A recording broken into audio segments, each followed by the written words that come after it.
Hoje, no nosso curso de Clínica em Atenção Primária à Saúde, vamos abordar o diabetes mellitus na atenção primária. A aula de hoje ela é baseada prioritariamente nas três diretrizes atuais de maior uso no nosso cotidiano médico.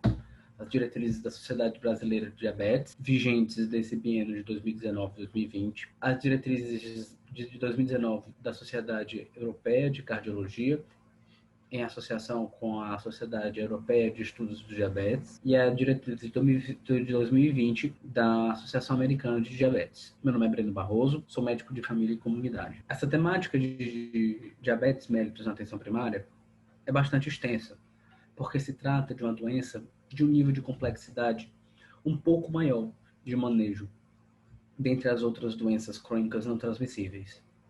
Desta feita, nós vamos dividir esta aula de hoje em 9 capítulos, tá certo? O capítulo inicial, nós vamos fazer uma contextualização do problema. Depois, vamos nos adentrar na etiopatogenia do diabetes mellitus. Vamos, no terceiro capítulo, identificar o indivíduo diabético. No capítulo 4, nós vamos enxergar o coletivo e individual nas nossas tomadas de decisão na atenção primária. No capítulo 5, vamos adentrar no manejo não farmacológico, que eu diria que é o manejo mais importante na atenção primária. No capítulo 6, vamos adentrar no manejo farmacológico, que é o capítulo mais extenso e talvez, inclusive, um pouco mais denso da nossa aula, dessa temática. No capítulo 7, considerando na atenção primária o seu princípio da longitudinalidade, vamos abordar pontos importantes no cuidado longitudinal do paciente diabético. E no capítulo 8, vamos fazer um fechamento deste curso, tá certo? Esta aula de hoje, no total do nosso curso, a gente vai passear por quase 300 slides, lógico que divididos nesses diversos capítulos, mas é uma maneira de resumir mais ou menos as 900 páginas, que é a somatória das diretrizes, dessas 3 diretrizes que eu pontuei para vocês. E existem algumas considerações que eu quero fazer inicialmente, de que, assim, reitero que as diretrizes terapêuticas, elas são diretrizes, protocolos estabelecidos principalmente em ambulatórios de atenção secundária ou terciária, tá certo? E de que existe um abismo entre o que é preconizado nesses protocolos clínicos e o que é a realidade do médico de família ou do médico atuante na atenção primária à saúde, em relação a tecnologias, principalmente em relação ao uso o manejo de hipoglicemiantes orais ou manejo da insulinoterapia e a própria capacidade de segmento com os exames complementares, tá certo? Então, ciente de que existe este abismo, a intenção no decorrer do curso é sempre reforçar alguns pontos de maior vivência de atenção primária, principalmente na periferia ou em ambientes de escassez de recursos, tá certo? Em relação ao diabetes mellitus, a nossa aula se baseia com alguns pressupostos, tá certo? Primeiro, de que o diabetes mellitus ele é o terceiro fator de risco mais importante nas mortes prematuras, chamado de mortes prematuras, mortes abaixo dos 75 anos de idade, perdendo somente para o aumento pressórico, que é a primeira, e para o uso de tabaco, que é a segunda. Os conceitos, os parâmetros, as metas têm se renovado para tentar controlar o avanço da mortalidade, tanto do diabetes mellitus como o grupo das doenças crônicas não transmissíveis como um todo. E a gente vai vamos revisar fundamentos, estratégias de intervenção, de abordagem farmacológica e não farmacológica no diabetes mellitus. Como principais objetivos desse curso de diabetes mellitus na atenção primária, nós vamos compreender os conceitos da fisiopatologia do diabetes mellitus, nós vamos entender o impacto social e financeiro do diabetes mellitus e das doenças crônicas não transmissíveis como um todo. Depois vamos entender e conhecer e revisar os novos parâmetros e as novas metas que são preconizadas do diabetes mellitus. Conhecer a base dos cuidados ao diabetes mellitus em grupos especiais que sejam crianças, adolescentes, gestantes, idosos, tá certo? Pacientes em terminalidade, que também é uma particularidade do nossa conduta, do nosso dia a dia na atenção primária, quando a gente vai fazer visita domiciliar de pacientes idosos, acamados, ou que estão em doenças em terminalidade, ou em cuidados de fim de vida. Reconhecer as complicações do diabetes mellitus e como preveni-las. Conseguir traçar um plano de cuidados envolvendo medidas não farmacológicas e medidas farmacológicas. Isto é extremamente importante porque o nosso arsenal farmacológico é muito reduzido em ambiente de atenção primária. Então, a gente precisa fazer uso de um arsenal não farmacológico de uma maneira mais intensa possível. E também, como objetivo, qualificar a tomada de decisão no cuidado continuado ao indivíduo diabético baseado no seu risco cardiovascular. Neste vídeo, vamos começar o capítulo 1. Vamos contextualizar o problema do diabetes mellitus. O diabetes mellitus é uma doença de origem endócrino-metabólica, mas que tem grande envolvimento cardiovascular. É uma doença que ainda não é totalmente compreendida, por causa da grande heterogeneidade dos processos metabólicos envolvidos. O que isso quer dizer na prática? Que nós temos alguns pacientes que manifestam complicações micro e macrovasculares antes de níveis marcadamente alterados, e nós temos pacientes com níveis glicêmicos relativamente mais baixos, mas que apresentam diversas complicações. O diabetes mellitus dentro das doenças crônicas não transmissíveis. A presença do diabetes mellitus ela aumenta significativamente a chance de desenvolvimento de outras doenças crônicas não transmissíveis, como também a sua associação com outras delas aumenta muito a mortalidade, o risco cardiovascular do paciente como um todo, principalmente a hipertensão arterial e a doença ateromatosa. A abordagem multidisciplinar centrada no paciente que tem diabetes, pelos protocolos, pelas diretrizes americanas, é uma recomendação de força E, tá certo? Mas que na nossa vivência do dia a dia tem sido reforçado e a gente percebe na nossa vivência, na nossa experiência, de que nós não temos como médicos, na nossa atenção primária, recursos, seja a própria disponibilidade de horas, seja as estratégias, medidas estratégicas como abordagem, educação em saúde, promoção em saúde, e em que a gente precisa fazer uso da equipe multidisciplinar, e isso tem se tornado cada vez mais valoroso.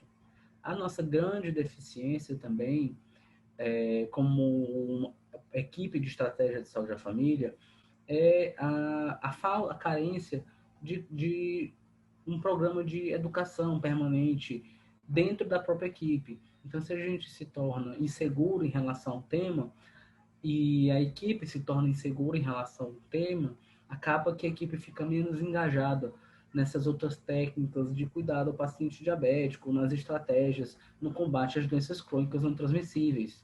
Se a gente se sentir inseguro, vai querer se ater à conduta individual, terapêutica.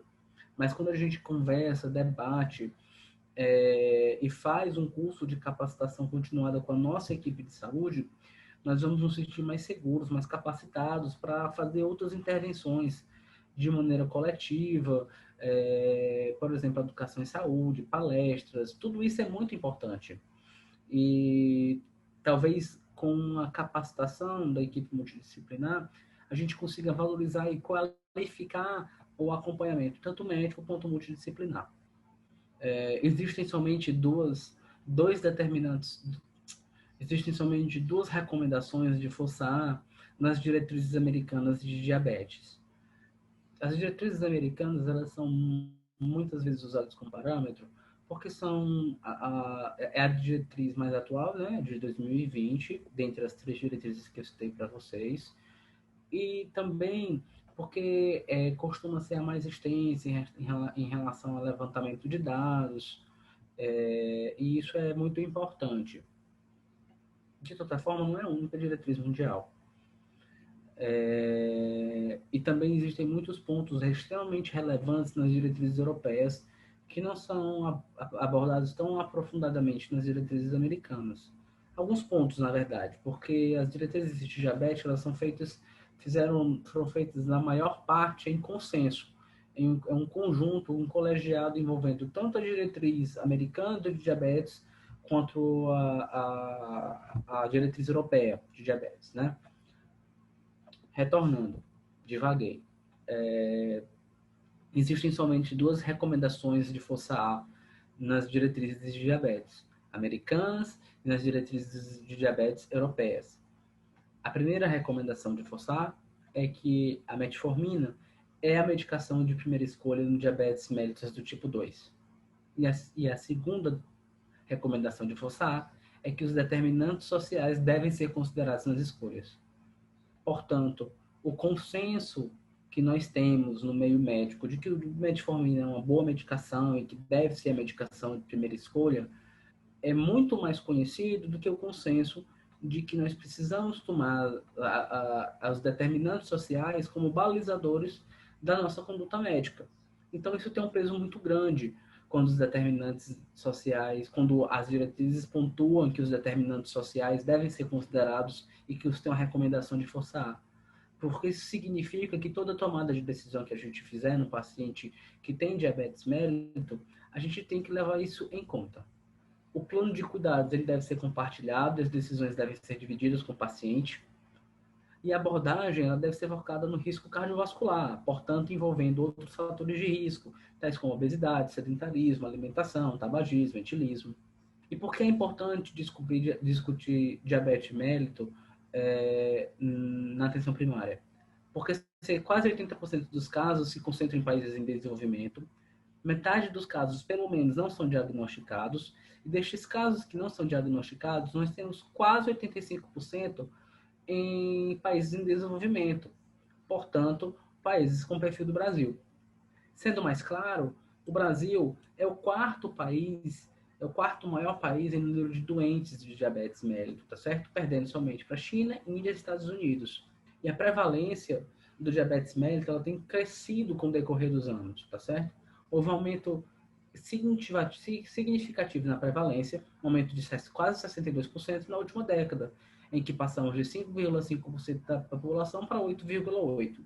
Isso, claro, é consequência de uma diminuição do subdiagnóstico? Sim, mas também temos que levar em consideração a transição etária pelo qual nossa população está passando de maneira elevada desde a década de 90 e que isso também causa uma repercussão no aumento da prevalência dessa doença. Em relação a fatores epidemiológicos mais importantes, em relação aos gêneros, é uma doença mais prevalente nas mulheres do que nos homens, diferente da hipertensão arterial, em que é mais comum nos homens do que nas mulheres. Em relação a grupos étnicos, nós temos que grupos específicos, como sino-americanos, ou de maior importância na nossa vivência na atenção primária, de indígenas, ou grupos de indígenas, ou com raízes genéticas de indígenas, a prevalência pode chegar até 30%. Em relação à escolaridade, quanto menor a escolaridade, maior a prevalência. Por que é importante do ponto de vista de gestão, porque nós somos, como médicos atuantes na atenção primária, como médicos de família e comunidade também, porque é importante, no sentido de gestão, discutir sobre diabetes mellitus? Porque os sistemas de saúde destinam de 5% a 20% de todo o seu orçamento somente para tratar o diabetes e suas complicações. Para ilustração, o nosso orçamento de 2019 da saúde foi de 128,2 bilhões de reais. E o gasto com as doenças crônicas não transmissíveis, dentre eles, portanto, diabetes mellitus, foi 100 bilhões para hipertensão, diabetes, tabagismo, asma, doenças pulmonares obstrutivas crônicas e neoplasias. Nós gastamos aproximadamente, de maneira bem grosseira, 70% a 75% de todo o orçamento da saúde. Isso significa um esgotamento de recursos para o aumento da rede, para a qualificação e estruturação da rede hospitalar, porque a gente está sempre apagando incêndio. Por isso é importante essa abordagem, essa atualização nas doenças crônicas não transmissíveis. O diabetes mellitus, isoladamente, é responsável por pelo menos 65% dos casos de doença renal crônica. O diabetes mellitus e a retinopatia diabética são a causa mais comum de cegueira adquirida. O diabetes mellitus também corresponde à causa mais comum de doença renal crônica, né? Correspondendo por 65%. Também é a causa mais comum de amputação não traumática de membros inferiores, correspondendo a 70%. O diagnóstico de diabetes mellitus tipo 1 implica uma perda de quase 2 décadas de vida para mulheres e 15 anos de vida para homens, que parece ser menos, mas como a expectativa de vida do homem já é mais baixa do que a da mulher, isso significa uma mortalidade, uma incidência de mortalidade por volta dos 60 anos. O diabetes mellitus como um todo figura entre as 10 principais causas de anos de vida perdidos ajustados por incapacidade. Vale ressaltar que nós temos uma única doença, diabetes mellitus, e ela, entre aspas, disputa o ranking com grupos de doenças, dentre elas as doenças cardiovasculares, né, as doenças isquêmicas cardíacas, as doenças, os transtornos mentais.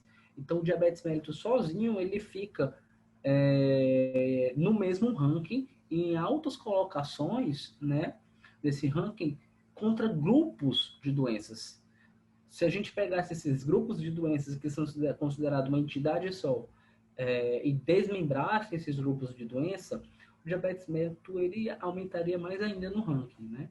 E por que é importante a gente discutir sobre diabetes mellitus e qual é o grande problema do diabetes mellitus na atenção primária? No estudo de 2014 de Faria e colaboradores, os pacientes que eram diabéticos e que estavam em acompanhamento ao nível de atenção primária, mais de 3/4, mais de 75% dos pacientes diabéticos estavam fora da meta de hemoglobina glicada. Mais de 70%, quase 3/4 dos pacientes estavam fora da meta pressórica.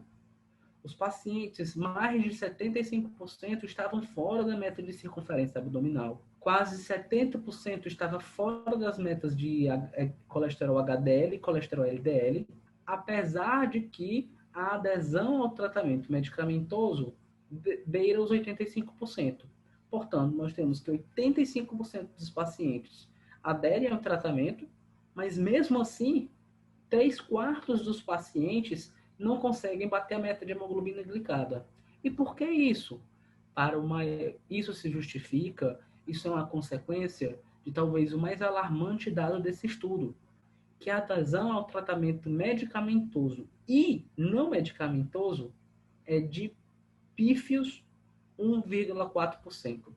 Isto é gravíssimo, porque como esse estudo mostrou, apesar da grande maioria dos pacientes aderirem ao tratamento medicamentoso, também a grande maioria dos pacientes não bate a meta nem de perfil glicêmico, nem de perfil pressórico, nem de perfil de adiposidade corporal, nem de perfil lipídico.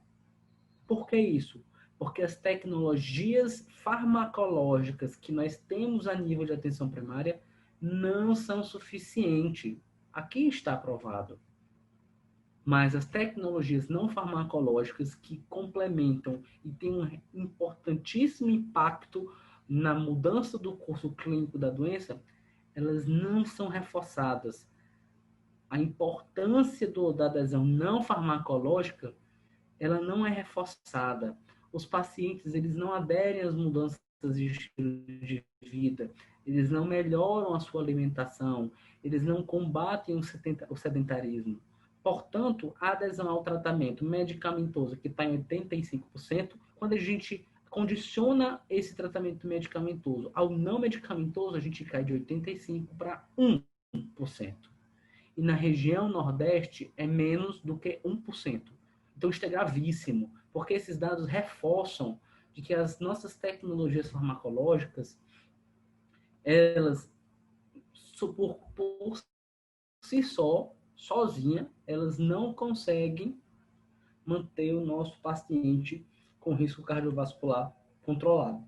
E o diabetes mellitus no contexto das doenças crônicas não transmissíveis. As doenças crônicas não transmissíveis são as doenças de maior impacto financeiro nos nossos sistemas de saúde, e isso não só no Brasil, mas como um todo. Mas como nós temos o maior sistema de saúde do mundo, isto é particularmente importante para o Brasil. E também é maior, tem uma grande, é um grupo de doenças que tem a maior significância na queda de produtividade da população ativa.